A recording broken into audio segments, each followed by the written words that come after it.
Hello, and welcome to the Mixtapes. I'm your co host, Amber, joined by my co host, Nikki. Hi, Nikki. Hi, Amber. All right. Hi, everyone. We have a special guest here today. We have another great episode for you. Nikki, do you want to share who's on the podcast today? Yes, I would love to. My amazing cousins, Clay and Leslie, are joining us on the podcast. What's up, guys? So, Hi. how are you doing?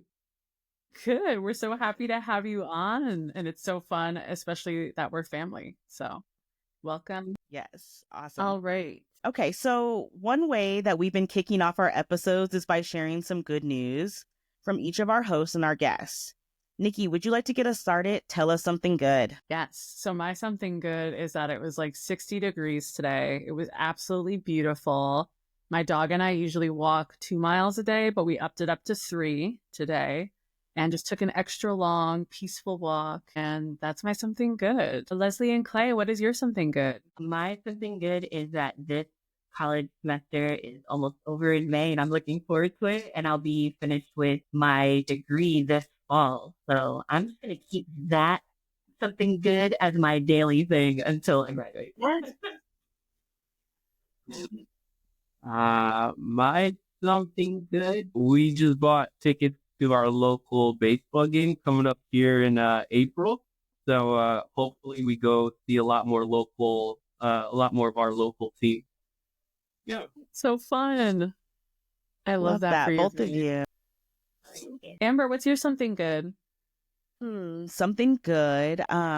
Managed to take a little bit of a break today from work to honor Black Women's Rest Day. So as a school principal, it's hard to find a little window of time to take a break, but I was able to do that a little bit to honor that today. So that's my something good. Good for you. You deserve it. You deserve a whole week off, actually. Yes, it's coming up. It's coming up. All right. So we're just gonna jump in here with some questions for you all. And I know it might feel silly because I know you, but just pretend like I don't, perhaps. How do you identify racially? So racially, I mean, I'm Dominican, I've never really given it much thought as to, typically you fill out a sheet and it's like, all right, let me try to figure out what I am on this sheet. It always changes so much. I mean, culturally, I'm Hispanic, first generation Dominican American here, I would say, yeah, just simply that. I am Italian and Filipino, but sometimes when you're talking about like the checkbox, sometimes Filipino isn't on there. And I'm always like, which Asian to put? Because there's like different kinds of Asian, but sometimes it'll have like Filipino. And I'm like, okay, I'm recognized there. But like, I guess I consider myself, I make it easy to say, oh, like I'm white. People will just say like, oh, you're white. Some people think I'm Spanish, but I'm like, no, I'm white and Italian. Or I always say Italian, white and Filipino, but I always say like Italian and Filipino just to specify that. But I feel more connected to the Asian side, if that makes sense. Even though I grew up with like all like Italian family, I always like for myself personally, I always gravitate more towards like Asian, but to everybody else, I'm like, I'm white. Like That makes total sense. I think like that speaks to the experience of being a mixed race person. And we've been talking about that a lot here on the podcast and like what that can feel like. And it's like sometimes too, it's so much dependent on, is your mom Filipino? Yeah. Yeah. So we were just talking about this, about how like so much of how mixed race people identify is based on their mom. And it's like if the mom is a person of color, you tend to identify as being a person of color versus if the dad is a person of color. That's actually really interesting. Growing up, I tried like going through puberty and like skincare and like diet and stuff like that. All the things like that didn't really connect with me in terms of like nothing was working out for like my skin, this, that, and whatever until I want to say like 10 years ago, I started looking into like Asian skincare, Asian beauty and things like that. And all of a sudden my skin cleared up, my hair was better, like everything. And I was like, oh, maybe I should pay attention to that side of who I am. It's super interesting. Yeah. And incredibly valid, just to validate you. Thank you. Are there any other parts of your identity that you feel are important? Good to meet you. Any other parts of our identity? I mean, I think it's very important for me that, I'm able to take, if you look at our family, side of the family, they can get like very Dominican culturally, right? Like in terms of representing, hey, this is who we are, et cetera, et cetera. But for me, I've always liked the fact that it's more so an amalgamation of who my family is culturally and personality wise, and what I've been able to grow up with here, being born in the United States. I would say my American identity is also equally important, right? Because through that, we're able to relate to each other, even though we may not come from the same background. We do, however, still share a culture that's in common with each other. I would say it's just as important. What was your question again? How else do I identify as? I think it's something that I don't give as much thought as I should. When you ask that question, I think about it. Definitely, aside from, the racial identity that we're talking about, definitely a woman. And then I'm also trying to figure out my place in this world as a woman and as an artist. I see myself as an artist, just in life. And I'm trying to figure out, like, I feel like people don't get me, if that makes sense, or anything like I want to pursue artistically. And I'm always very cautious of that because I feel like that is a big part of my life that people will say like, oh, well, we know you do art and stuff like that. But I feel like there's this big side of me that I don't really, because I feel like I'm not at a place to be understood that way, if that makes sense. Yeah. No, absolutely. That does make sense. It Thank you for sharing that. And just so our listeners know, Leslie is like a really talented artist. Like, I don't want to not say that. Like, she's like incredibly talented. Thank And you. maybe she'll let us like give us a link or something we can post in the description, a little like and subscribe, so that you can see it. But I mean, she does all different kinds of art forms. And I just saw you doing something with like creating miniature like landscapes and miniature. Yeah. Tell us about that a little bit. My new addiction. So actually, I was walking through Michael's the other day and I saw this like DIY miniature build and I was like, what is this? There's like a little kit that you can do because I always love like miniature things. And then I saw this kit and I was like, I need to try this. And then I bought one. I took it home and I put it together. It's this little tiny, I think it's like 4 inches by 4 inches and then like 5 inches tall of this little, like a little garden landscape thing. And it took me like all day and it's the most focused I have ever been on something in a very long time. It's super cute. So now I'm like exploring that whole thing. I recommend it to anybody. It's very therapeutic. I'm just the enabler. So yeah, I'm like, okay, sure, go for it. I love this for you. I love it. So for our next question, we would love to know, what is your love story? Like how did we meet? Short version. The short You can version. tell us the long version. You could tell us the short version. That's the long story short. I met Leslie 3 years before we actually started dating. We just knew each other in passing, nothing more than like a hi or bye. She would come in to visit her boyfriend at work, who I worked with, so I would see her around, say hello. And then, about 3 years later, she was single, I was single. And we started talking and we started dating. And then I want to say we started dating in April 24th. 5 months after we started dating, we were married. We will be married now 15 years this September. So that's the long story short. Yeah. So he used to work with my boyfriend when he worked at Best Buy. So I would like come in away from my boyfriend, like pick him up from work or whatever, and then we talk. And then like because they obviously had like mutual friends, Clay would always invite us out. And funnily enough, my boyfriend would always say no because he didn't want to go, but he would always blame it on me, kind of thing. So Clay was like, "Oh, you never came to one of my parties." I was like, "I didn't even know about them." But later on, at one point, Clay was looking for like a new place to stay. He had to move out of where he was. In the 3 years that we didn't really talk. Yeah, we didn't really, because we never like did anything. It was just like, hey, hi and bye at Best Buy. So we had an extra room, like space in my apartment with my boyfriend at the time. And Clay was talking to him about like, hey, I need a place to crash. Can you, do you have like an extra room or anything like that? And my boyfriend like talked to me about it, asked me if I would be okay with it. And I was like, sure, he needs a place to live. Like, yeah, I have no problem with that. And then, so I never heard anything about it. And it wasn't until after Clay and I got together that he like asked me about it. We were talking about it. I was like, yo, I told him like it was fine. And he apparently told Clay like, oh, Leslie said no. In hindsight, hear me out. Had I moved in, we absolutely would not have dated. And would not have dated. Because at that point, for me, it would have been like, oh no, that's my roommate's girlfriend, if you will, right? As opposed to we were both single. I didn't even talk to the guy. It was just like, okay, I'm single, you're single, let's get to know each other. Whereas if I lived with you, I wouldn't entertain, dating you whatsoever. Right.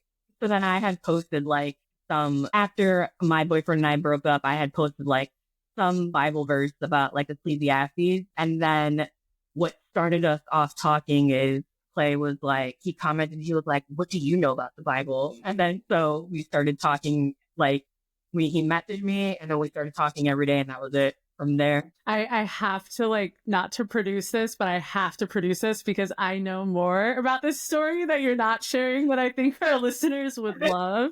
Go for it.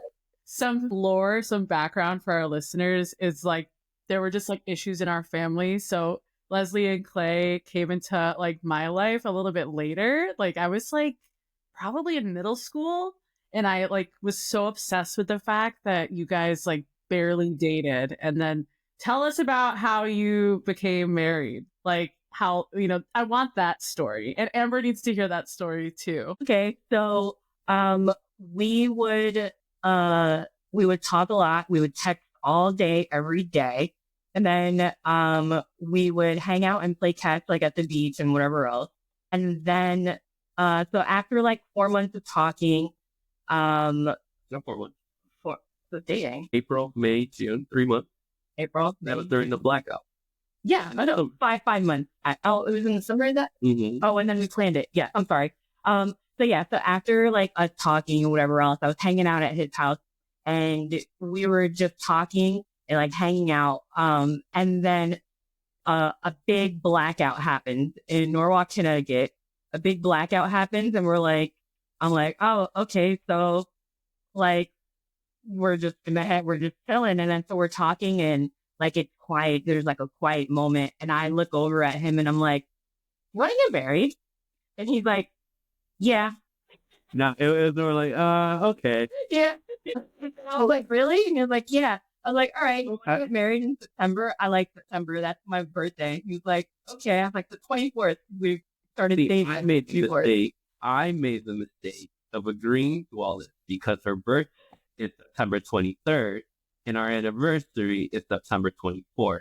So every year, just that block of time, it's just done. I think it into a lifetime of like 2 Christmases. And then our grandmother's birthday is the 24th. Yeah, it is. Yeah.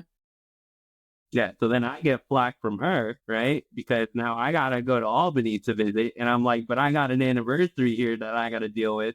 So I'm back and forth. Yeah. So I don't recommend to anybody to get married after 5 months. Do not do it. A lot of people thought I was pregnant, brainwashed, this, that, and whatever. But like it was definitely one of those things that like when you hear in like movies and TV shows, like it's like when you know, I totally understand that. But if anybody were to ask me if I think they should get married after 5 months of dating somebody, I'm going to tell you no. I think we, not to say that we wouldn't have ended up married. I would have liked to take more time now, hindsight, looking back at it. Right? Because there's a lot of stuff that we learned the hard way.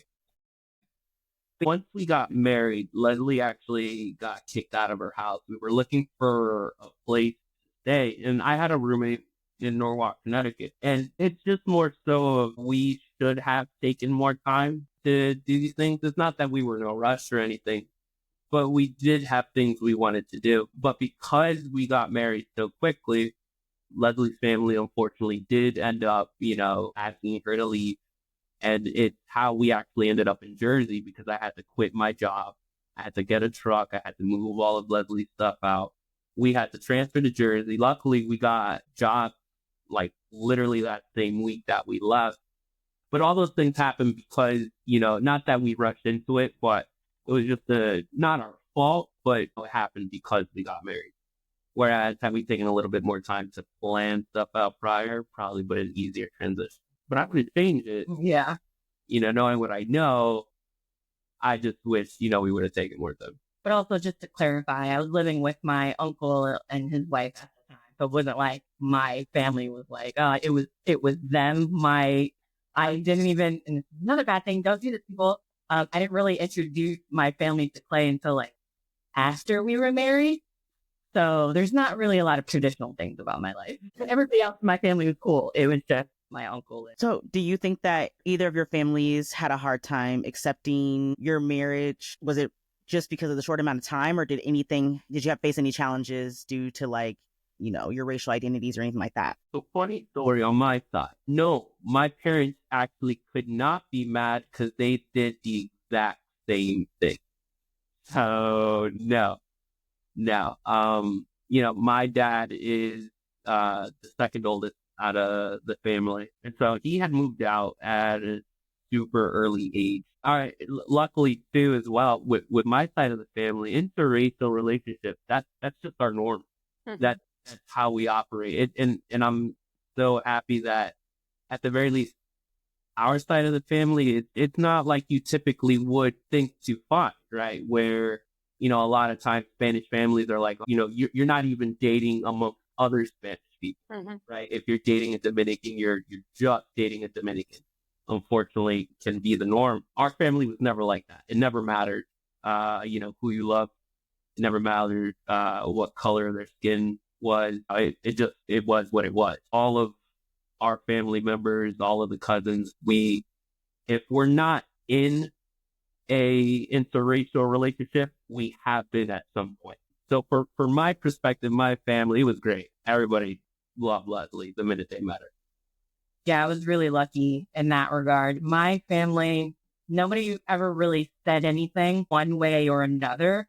My uncle, though, that I was living with, is a very tough personality, let's just say. And it wasn't until all of the political climate change that I really started to see who he was, like on an extreme side. But when Clay came around, my uncle owned a construction business. He's A contractor. And he would hire a lot of people of different races. I've never heard any commentary or anything of the like, but one thing that I remember Clay said to me that kind of like shocked me out, like what he said that to you was something along the lines of like, "Oh, you're one of the good ones." And that's when I took I was like, wait, he said that? And then I started like really paying attention more to like who he was, because I've never heard he was never that bold before until the political climate changed after like we moved out of Connecticut and stuff like that. But that moment is when I really started to pay attention to like, what is he really saying? And then he got on social media, he started being more outspoken. And then I was like, oh my God, like, is this who you've been like the whole time kind of thing? But that one comment was the only thing after that I'm like, oh, wait a second. So do you like Clay or do you not? Like, what do you think of him kind of thing? But I never got into it with him. I let that be. It's one of those things where I can absolutely tell you race absolutely played a role. It's I know the dynamic is difficult for us because there's a lot of things, I'm going to be 40 in July, right? Like I went to Azle, Texas, a middle school, in Fort Worth, Texas in 92, right?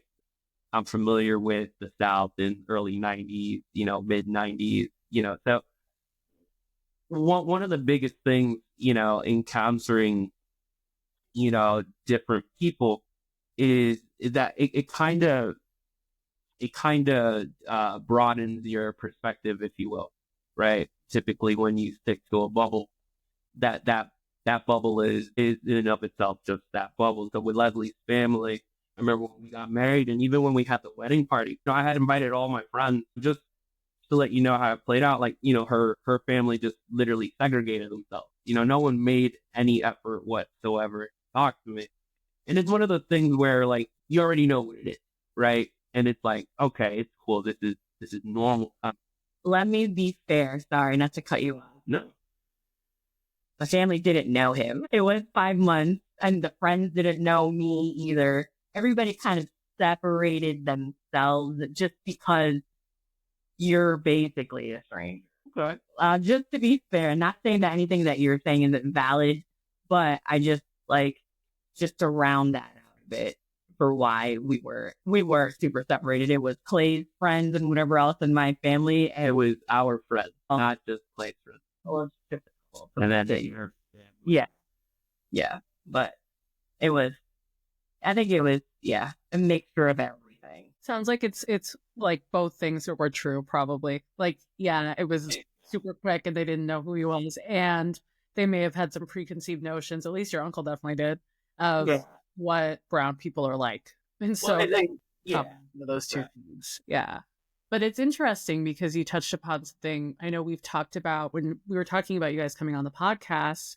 Something Clay brought up is like in our family, every single person like has dated someone of a different race, like literally everyone. All of the cousins, like Clay is actually like one of the only, like him and his siblings are like pretty much the only one in our cousins that are fully Dominican. We have one cousin who's half Puerto Rican, half Dominican. So we only have one other cousin who's fully Latino. Everybody else is half something else. Wow. Wait, actually. Yeah. Yeah. Yeah. Yep.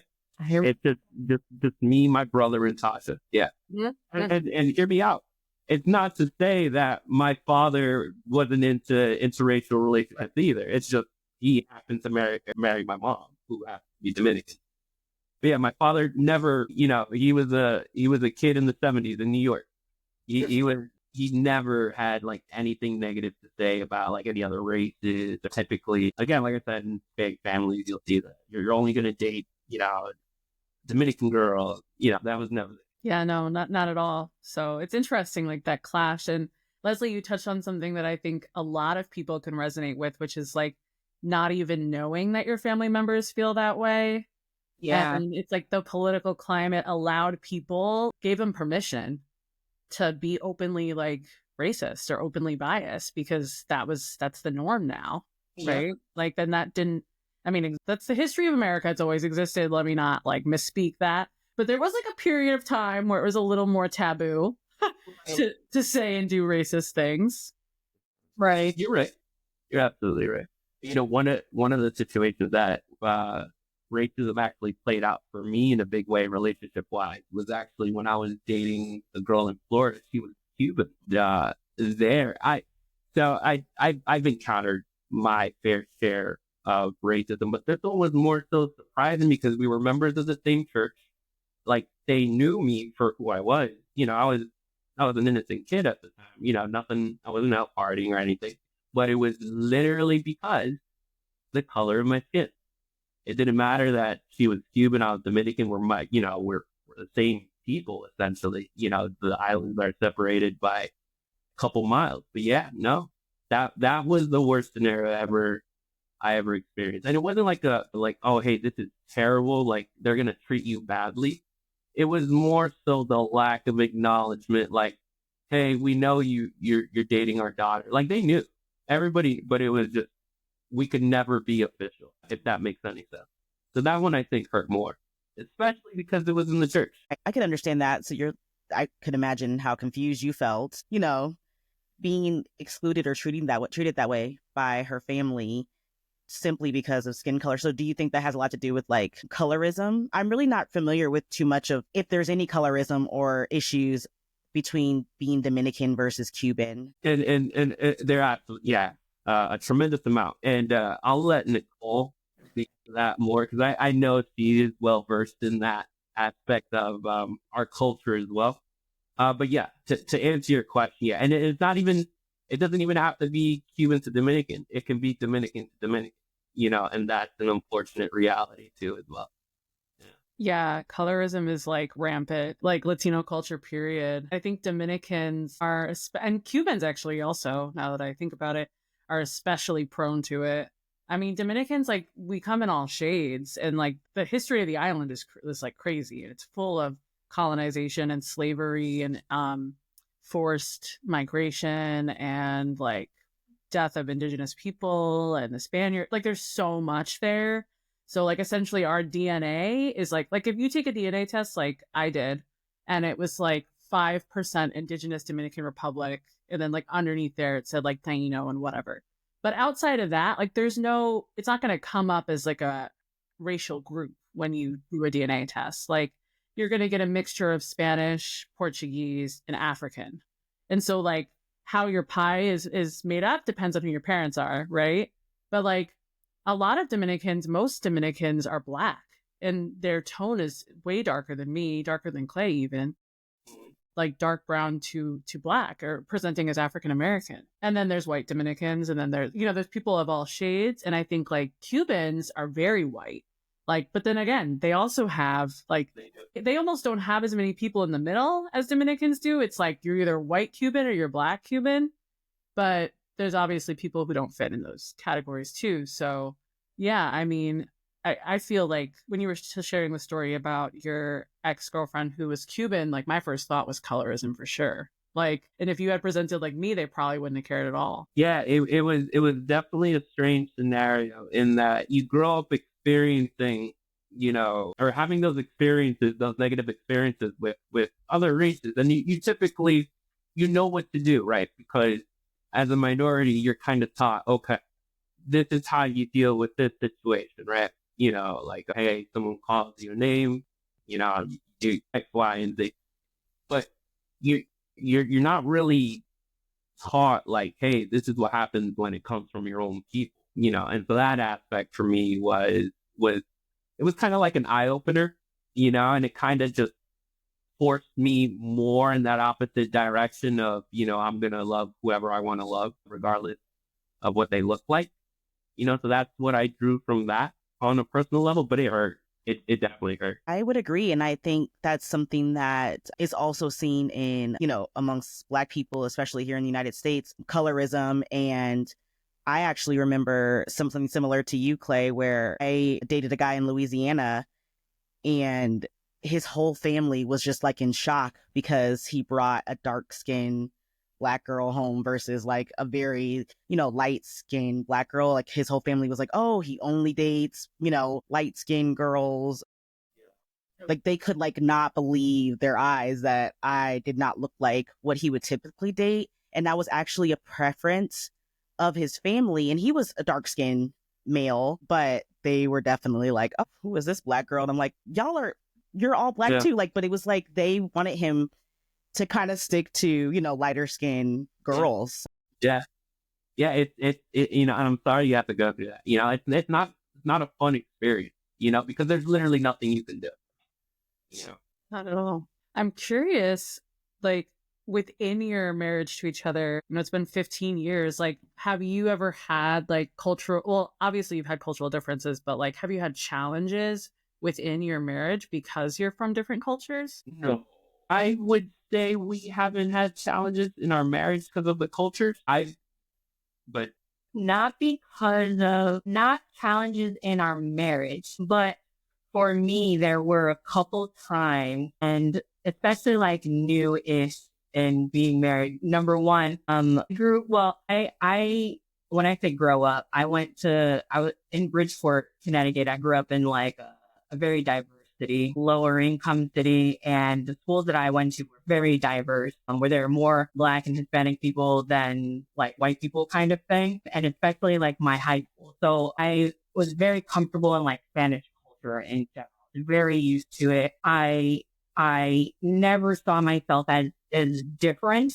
I just felt very comfortable in those kind of like diverse settings. And like, oh, I mean, we're all the same kind of thing. However, that differed when it came to like my family life, because Hispanic culture, you guys are very family oriented, and everybody knows everybody's business. You guys talk to each other. I grew up in kind of like a broken family, so like I didn't have that. So when we first got married, and he brought me to like one of the family reunions and whatever else, I was overwhelmed at like, oh my God, you guys love each other and so loving and this and that. And one of the family members, I will say, had made like an offhanded comment.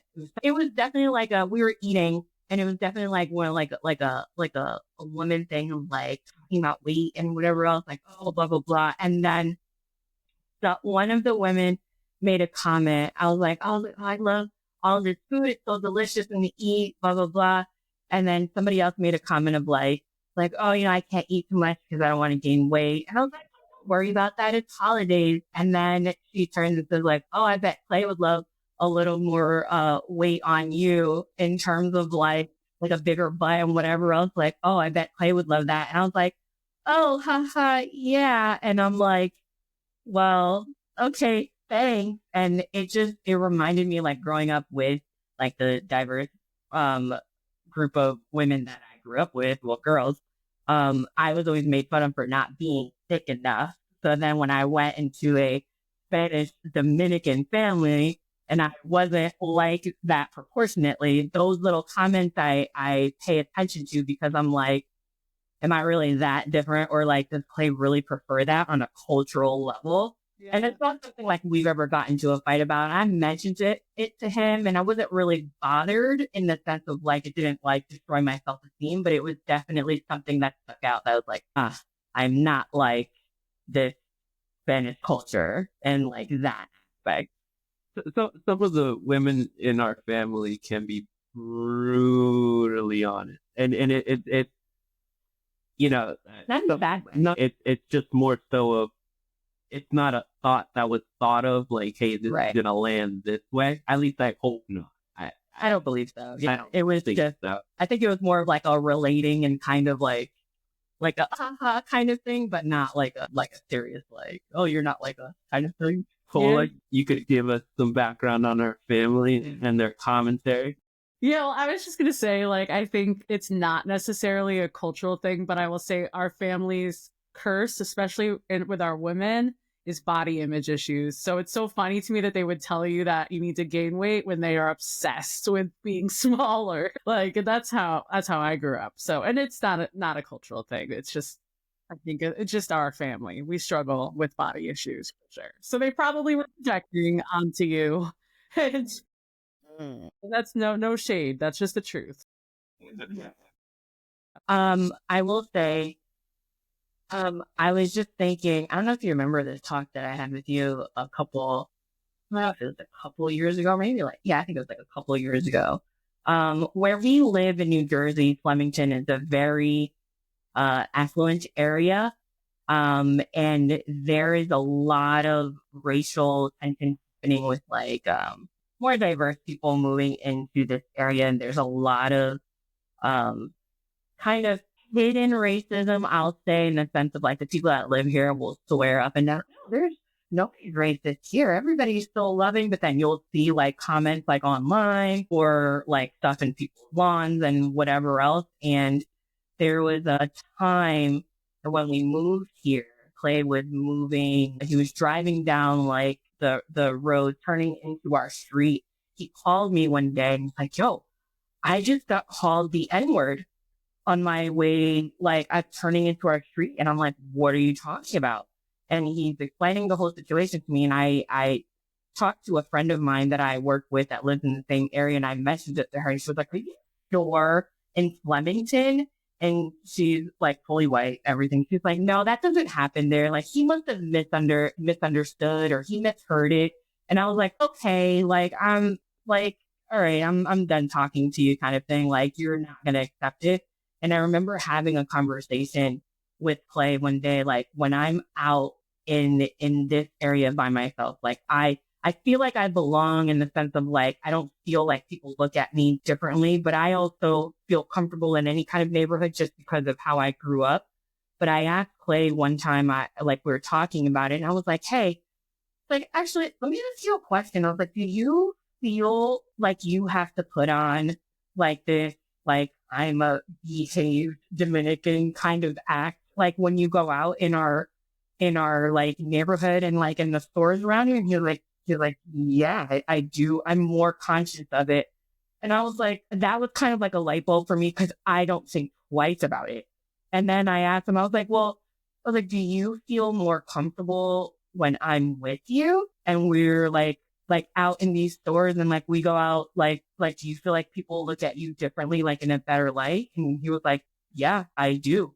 Like, it's kind of like like I'm his buffer kind of thing of like going back to like, oh, he's one of the good ones. And ever since we had that conversation, I think about it all the time because I'm like, that's something I never had to think about. Like, do you carry yourself differently? And I thought it was very eye opening for me that he said he feels not safer, but just like you have to watch over your back a little bit less kind of thing. How would you? Yeah. So, like I stated, when I was a kid, I was born in '85. By '92, I was, in the second grade in Angel, Texas. I'm not a dumb kid per se. Like one of my first encounters with racism was, for whatever reason, I don't know why. Well, no, I do know why. I was diagnosed ADD, so not exactly the calmest child, if you will. But long story short, I was sat in the corner of the classroom for a majority of the school year. And I remember one time I finally got 100 on the spelling test, and my teacher was like, "Hey, look what this pick finally did." Right? I wrote a book report on Robert E. Lee. Right? The I would get bullied outside of school. All this to say, racism and dealing with it on a visceral level is not new for me. That's something that, like, even as far as a year ago, I was at a friend's house party and I got called the N-word twice. Right? Not something that's new to me. Not something that I would wish on anyone to have to deal with. So yeah, I'm hyper aware of it, but not to the point where I make things up in my head. I'm realistic about it. Do I feel unsafe walking? No, right? But I am hyper aware of, my interactions, who's around me, who's pulling up next to me, right? If you go down 3 miles, there's farmhouses with these painted on them. Yeah.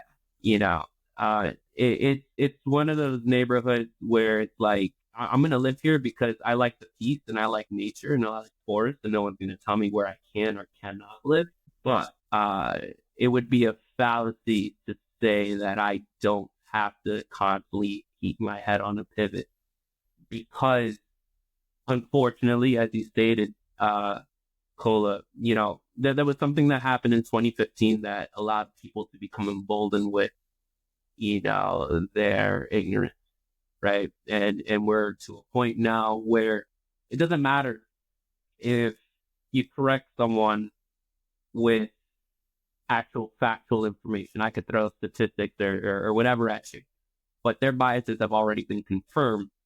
And that's one thing that I'm always hyper aware of when I talk to people, right? Like how those interactions go. Like, did someone just, I put my hand out for change, they just throw it on the counter, right? There's different little mini things that happen on a daily basis. We were at a diner sitting down, and a dude at the table next to us decides, hey, I'm going to be funny and ask 1,000,001 questions, right? Like, oh, where are you from? Oh, I know women from Dominican Republic. And then at that point, it's like, okay, That was weird. just things like that typically happen. Yeah. And I don't think about like those interactions happening. And then so like that diner incident. So like in this area, don't get me wrong, there's a lot of wonderful, nice people in Flemington. But this is the first time that I've been in an area that's predominantly affluent and whatever else, that I'm starting to question, like, what kind of nice are you? Like, am I gonna, like with my uncle, like, am I gonna find out, like, you're super nice to me, but am I gonna find out this other side of you soon? And so when this guy came up, he's an older He came up, started making small talk. I'm thinking it's somebody that's being nice. And I hear Clay getting on the defensive, like not on the defensive, but just being like aware. And I'm like, and then I slow down. I'm like, wait a minute, what is this guy really saying? What is he asking? And then he just kept it all about how Dominican Clay is and like all these questions. And I'm like sitting there like, oh my gosh, I was oblivious to this until like I started seeing how Clay was reacting and being a little on guard. And I'm like, this man is being quote unquote nice, but in a transparently not nice way, if that makes sense. So, and hear me out. I'm super grateful on some level that it doesn't, because it gets to you, right? Like when you start thinking about it all the time and you start watching it, like it really does get to you. And depending on what type of person you are, you can become bitter and hateful and to the point where you become the monster. I've seen a whole bunch of people turn that way. So I'm glad that, not that she's oblivious, but that she's starting to realize and it's not affecting her that heavily. But I think we do a good job of talking about it. Yeah. Too. Yeah. If she ever has any questions, I will sit her down and explain to her like, hey, this is what it was like for me. And it's not to say that, you didn't have your own experiences, right, but vastly different.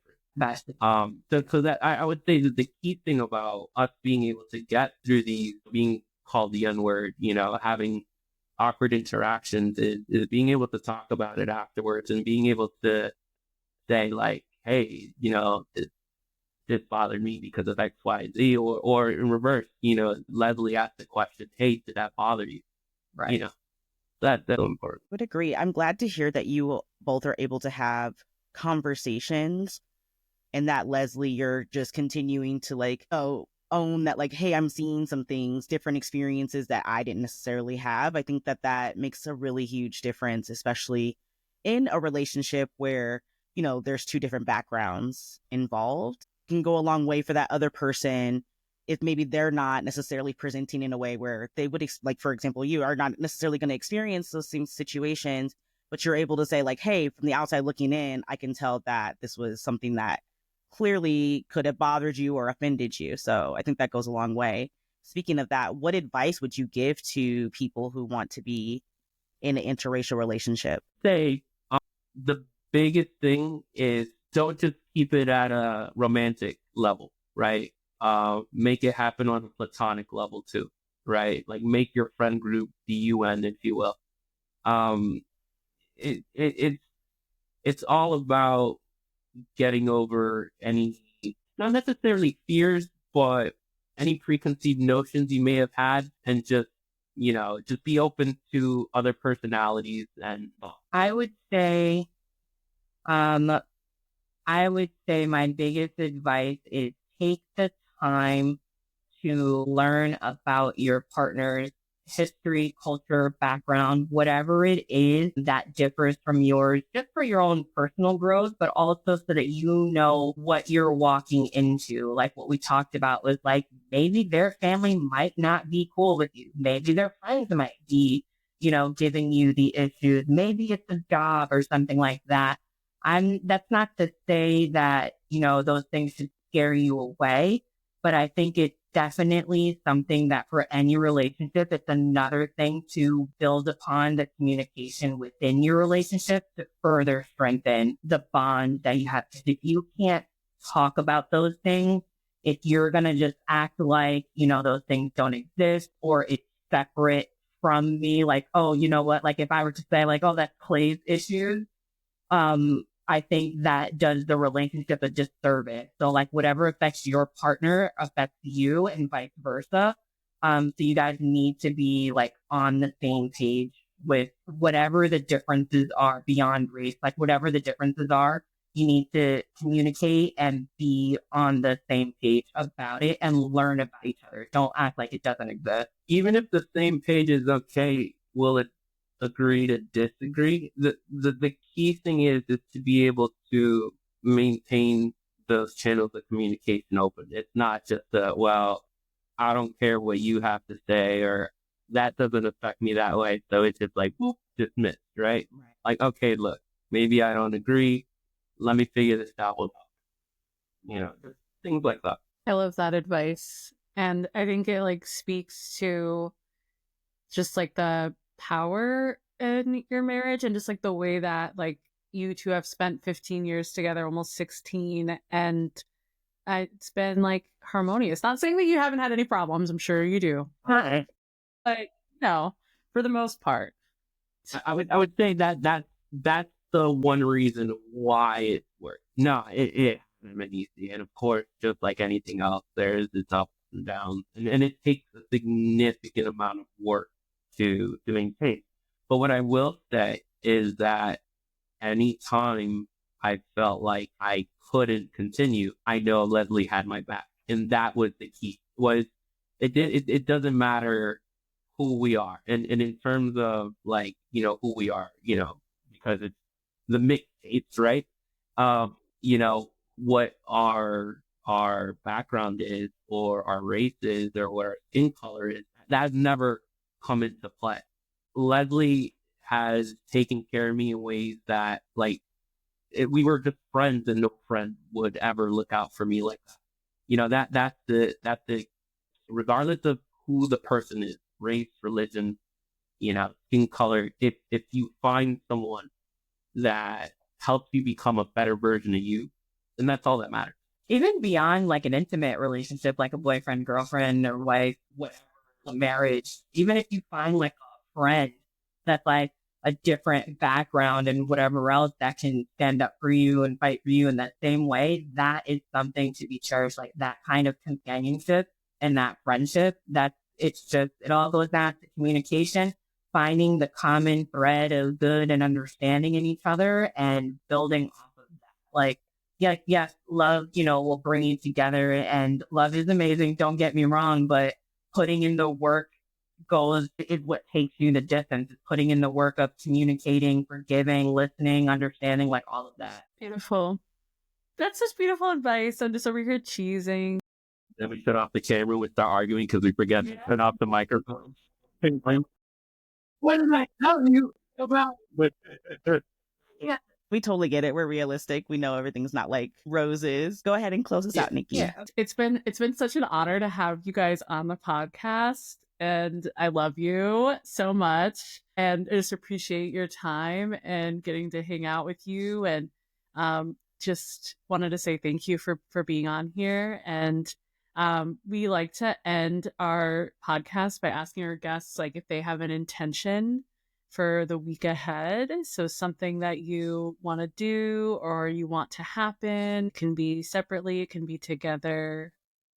Something like that. I got one. For me, my intention for this upcoming weekend is to spend time with just me, a little self-care. I am going to New York to go see my first Broadway play, to check that off my bucket list. But my intention for the day is to slow things down and kind of get to know me again, if that makes sense. Of just like, I'm going to intentionally take the time to slow down, enjoy my time, relax, and just have a day for myself, kind of date myself kind of thing. So if Leslie's going to be gone, it's going to kind of be like a weekend at Bernie's situation. Nicole, you're more than welcome to come. Amber, if you want to hop on a flight, come up and hang out. Party. No, honestly, my intent, I bought some vases this past weekend, and I have some Lego botanicals to build.